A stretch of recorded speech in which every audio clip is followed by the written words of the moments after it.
Hello, my name is Sifu Perhacs. Welcome to this video on spiritual training. And in this segment of spiritual training, I'm going to talk about psychic eyes and remote viewing.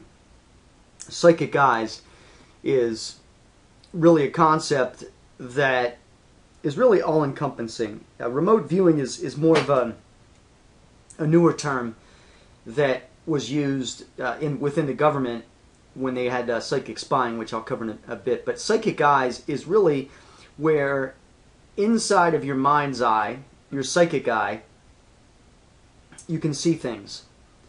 And so this is part of spiritual training. You could call it a premonition. There's a lot of different ways to quantify it, but the fact of the matter is very similar to what we're teaching in remote viewing. And these concepts can certainly be learned. There are naturals at it, and typically what will happen is a natural can then be taught advanced levels. If you've never done anything like this, you can certainly train yourself. Again, I've always talked about you train physically, you create the energy, you train mentally, and equals spiritual training or the psychic element that comes through. Remote viewing is a concept where you could be sitting in your house and you could be viewing someone else in another location. Typically, remote viewing has been done in the government. They have psychic spying networks set up where they actually go out and remote view. Now, sometimes the information that they get back from remote viewing is very strong, sometimes it's not. I've done remote viewing, and I haven't really become a specialist at it per se, but in the times that I've done it, it's pretty interesting how you can get something like this to work. It basically uses a video screen image versus an astral projection or an out-of-body experience where you're not physically, but you're spiritually taking your body to a location. With the remote viewers, they're more or less seeing it more from a video screen image. Now, that's not to say, and again, I don't want somebody to write to me and say, well, hey, I read a book by so-and-so remote viewer, and he says that he goes there as an astral projection. Obviously, you can do it that way. But a lot of the remote viewers are doing it without having to leave where they're at. They're basically seeing and using their psychic senses in order to perceive what it is that they're looking.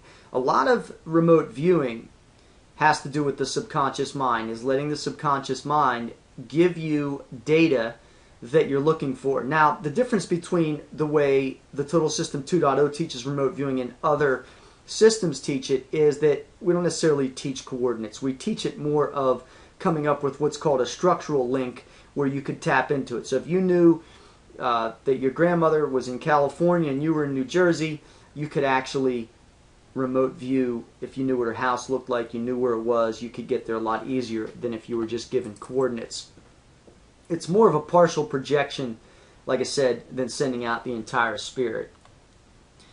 You can use psychic coordinates. The remote viewers within the government actually use coordinates, and they will give coordinates to these psychic viewers, and they will say, tell us what's at that location. And using the subconscious mind, the remote viewer will actually send his mind out that way, his or her mind out that way, and then they'll come back with some data. And they'll usually draw a rough sketch of what they see and what they find. Typically, somebody that is a good visualizer or an artist can typically remote view very well. For example, like I said, if you're good at art, so a sculpture, painter, and I mean somebody that's really good. I mean, I've met guys that can just draw things on a piece of paper within 5 minutes. You know exactly what it is, and it is in detail, and it is phenomenal. You've seen people like that. If you look up the artists Frank Frazetta and Boris Vallejo, they're two fantasy artists, and they're just phenomenal. Frank Frazetta, a unique guy, I'm sure this guy had remote viewing capabilities.